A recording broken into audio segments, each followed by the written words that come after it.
नमस्कार दोस्तों, यूट्यूब ज्ञान सागर चैनल में आप सभी दोस्तों का बहुत बहुत स्वागत है। दोस्तों, हिंदी पश्चिम बंगाल टीईटी पाठ्यक्रम एवं व्याकरण संबंधी प्रश्न है, जिसको मैं आप सभी के सामने रखूंगा इस वीडियो में। मैं आपको पूरे 2015 में जो टीईटी हुआ था, तो उसमें से ज़्यादातर पर जो क्वेश्चन व्याकरण संबंधित पूछा गया था, वो आपका मैंने इस वीडियो में आपको दिखा रहा हूँ पीडीएफ मोड के द्वारा। इसमें आप देख पा रहे हैं कि पहला व्याकरण में आपका जो है विलोम शब्द है, लिंग निर्णय करो, कारक, संधि विच्छेद, समास, प्रत्यय, उपसर्ग, तत्सम, तद्भव, मुहावरे, लोकोक्ति, स्वर, व्यंजन, छंद, अलंकार, प्रयोज्य शब्द इत्यादि हैं। इसके अलावा भी बचते हैं, लेकिन मैंने जो पाया हूँ उसके हिसाब से आपको इसमें बतलाने की कोशिश किया हूँ। साथ साथ नेक्स्ट हम आगे जाते हैं। उसमें क्या है कि आपको पढ़ना है हिंदी भाषा की जानकारी। हिंदी भाषा की जानकारी का मतलब है कि हिंदी भाषा का उद्भव कब हुआ था, हिंदी भाषा कौन सी लिपि से ली गई है, हिंदी भाषा के बारे में आपको बेसिक नॉलेज जान लेना है। शब्दार्थ आपका जो 4-5 की किताब है, या आप जो व्याकरण से संबंधित कुछ शब्दार्थ अगर मिलते हैं तो उनको आपको पढ़ना होगा।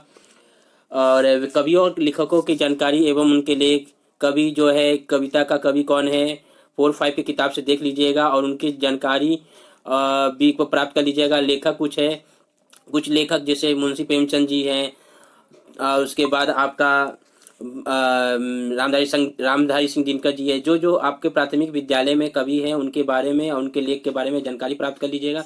साथ ही साथ हिंदी साहित्य के इतिहास से भी उनसे संबंधित कुछ थोड़ा सा नॉलेज रखना चाहिए, ताकि कि आप परीक्षा में कुछ प्रश्न मिस ना करें। साथ मैंने नीचे फिर दिया हूँ कि आपका हिंदी साहित्य के बारे में जानकारी प्राप्त कर लेना है। हिंदी साहित्य की जानकारी मतलब कि आपका कितने कालों में बांटा गया है, कौन से काल का क्या समय था, और इस काल में कौन कौन से कवि थे, ये सब थोड़े से जानकारी आपको रखना है। ये आपको वेस्ट बंगाल बोर्ड के हायर सेकेंडरी जो किताब है उसमें से आपको मिल जाएंगे। अपठित गद्यांश एवं हिंदी साइकोलॉजी। देखिए, अपठित गद्यांश पिछले बार आपका प्रश्न आया था अपठित से। अब इसमें हो सकता है पठित भी दे सकता है, इसमें कोई श्योर नहीं है। और इसके लिए मैं यही कहूँगा कि 4-5 का जो किताब है आप उसको हिंदी मीडियम का जो आपका वेस्ट बंगाल बोर्ड का सरकारी किताब है उससे एक बार नॉलेज ले लीजिएगा। और इसके बाद हिंदी साइकोलॉजी से जो संबंधित प्रश्न है, हिंदी साइकोलॉजी के लिए आपको WBTET में कभी भी कोई ऐसा प्रश्न नहीं मिलेगा जो हिंदी साइकोलॉजी से ज़्यादा पूछा गया हो या WBTET का हिंदी का प्रश्न पत्र मिले। तो इसके लिए आप क्या करिएगा, जो यूपी बिहार और CTET जो परीक्षा हुआ है हिंदी साइकोलॉजी से जो प्रश्न पूछा गया उससे आप एक बार प्रैक्टिस कर लीजिएगा।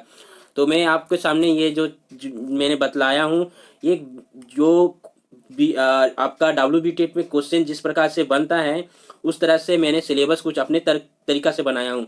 आप इसको ऑथेंटिक मत मानिएगा। ये जो है आपको एक परीक्षा में अच्छा नंबर लाने का एक सुंदर सा तरकीब मैंने बताया हूँ कि इस पैटर्न को अगर अच्छा से फॉलो करिएगा तो आपको अच्छा रिजल्ट आ सकता है हिंदी में।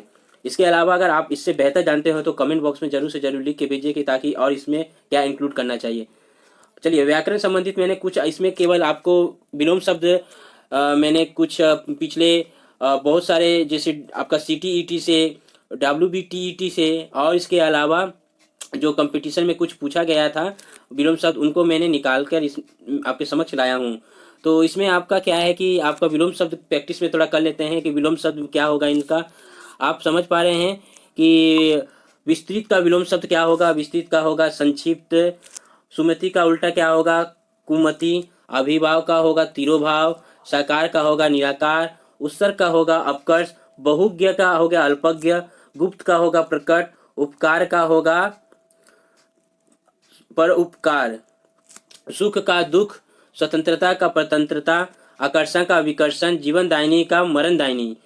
तो इसमें आपका विलोम शब्द का जो मैंने आपके समक्ष रखा हूँ ये सब प्रश्न आ चुके हैं, और इससे रिलेटेड जो भी अच्छे आपके परीक्षा में पूछे गए हैं उससे आप निकाल कर देखिए। CTET का हुआ, UPTET का हुआ, या तो आप WBTET का हुआ, या आपका बंगाल आउट ऑफ जो भी स्टेट के हैं उनसे आप विलोम शब्द निकाल कर देखिएगा, ताकि आपका प्रैक्टिस बना रहे।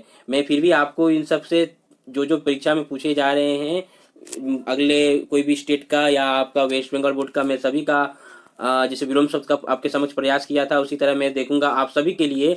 लिंग बदलो, संधि विच्छेद, समास, प्रत्यय, उपसर्ग, ये सब तमाम प्रकार के क्वेश्चन जो पूछा जाता है मैं आपके समक्ष इस नेक्स्ट वीडियो में लाऊंगा। तब तक के लिए बहुत बहुत धन्यवाद। अगर वीडियो अच्छा लगा हो तो लाइक, चैनल को सब्सक्राइब और अपने महत्वपूर्ण इस जानकारी को दोस्तों में से जरूर शेयर करिए। बहुत बहुत धन्यवाद। मैंने आपको माफ़ करिए, मैंने आपको उपकार का यहाँ पर जो है मैंने गलती बताया था। उपकार का होगा अपकार, परोपकार नहीं होगा। तो इस प्रकार आपको नेक्स्ट क्लासेस आपका हिंदी का मिलता रहेगा और मैं आपको अगला अपडेट देते रहूँगा। बहुत बहुत धन्यवाद।